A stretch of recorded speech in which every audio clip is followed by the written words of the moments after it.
Pemirsa KPK telah menetapkan Gubernur Papua Lukas NMB sebagai tersangka dan ditahan, namun karena sakit, Lukas dibantarkan di rumah sakit.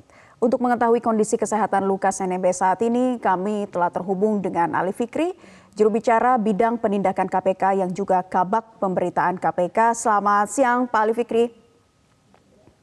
Selamat siang, Mbak Nela.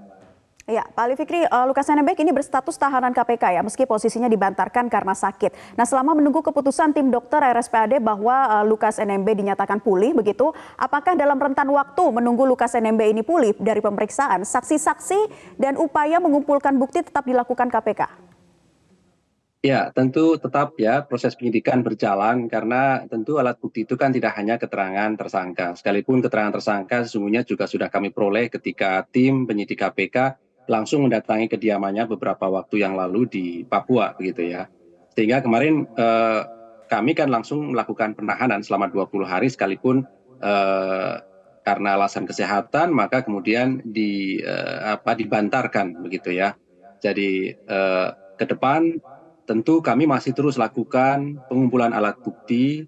Kemarin sudah ada 76 orang sebagai saksi, barang bukti yang lain juga sudah kami peroleh dari proses penggeledahan, penyitaan, kemudian pemblokiran ya, rekening bank juga sudah dilakukan.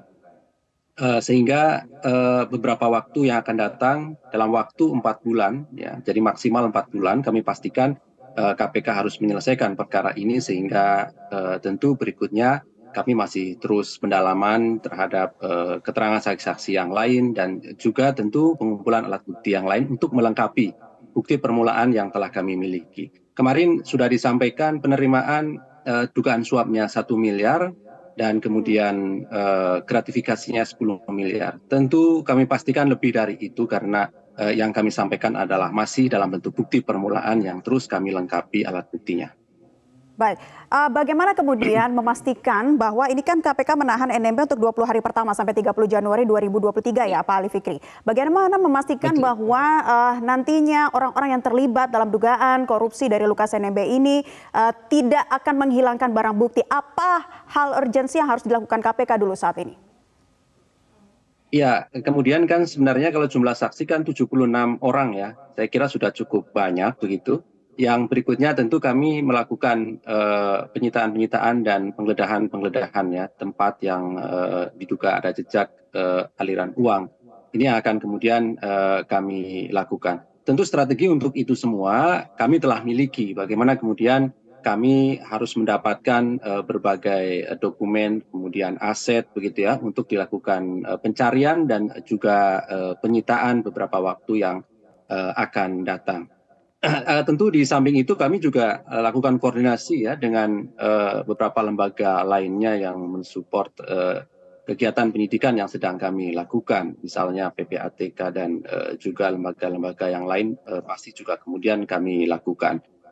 Kami juga mengkaji ketentuan-ketentuan lain, apakah kemudian pasal-pasal lain bisa diterapkan, termasuk juga undang-undang lain dalam hal ini adalah tindak pidana pencucian uang. Kami pasti akan telusuri lebih lanjut dengan mengikuti aliran uang yang diduga diterima oleh tersangka LE ini.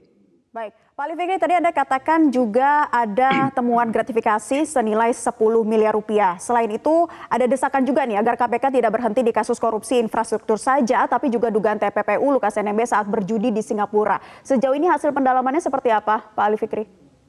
Iya, Mbak Naila, pasti kami kemudian dalami ke arah sana ya, karena setiap penanganan perkara oleh KPK dari bukti permulaan, jadi sekali lagi ini bukti permulaan, kemudian kami terus kembangkan dengan mengumpulkan dan melengkapi alat bukti. Pasti kemudian kami juga lakukan pendalaman terkait dengan dugaan penerapan pasal-pasal tindak pidana pencucian uang. Sepanjang kemudian dalam proses 4 bulan ini kami menemukan cukupan alat bukti, pasti kami terapkan. Baik pasal-pasal lain, ya, pasal apakah kemudian pasal terkait dengan kerugian keuangan negara kah, ataupun pasal-pasal yang berhubungan dengan tindak pidana pencucian uang kah, tentu kami akan terus kaji ke sana, begitu ya. Karena prinsip kami akan optimalkan tidak hanya kemudian sebagai efek jerah itu memenjarakan para pelaku korupsi ya. Justru kemudian jauh lebih penting bagi KPK untuk terus men-tracing begitu ya, kemudian menyita dan pada gilirannya merampas begitu ya hasil dari tindak pidana korupsi yang dinikmati oleh para koruptor. Tentu melalui proses peradilan ya, karena kami juga terkait dengan ini masih menunggu bagaimana disahkannya rancangan undang-undang perampasan aset yang menjadi penting bagi kami begitu. Baik, Pak Ali Fikri, kita tunggu kelanjutannya semangat KPK untuk mengembalikan kerugian negara. Terima kasih sudah bergabung bersama kami di Metro Siang. Ali Fikri, juru bicara bidang penindakan KPK yang juga kabak pemberitaan KPK.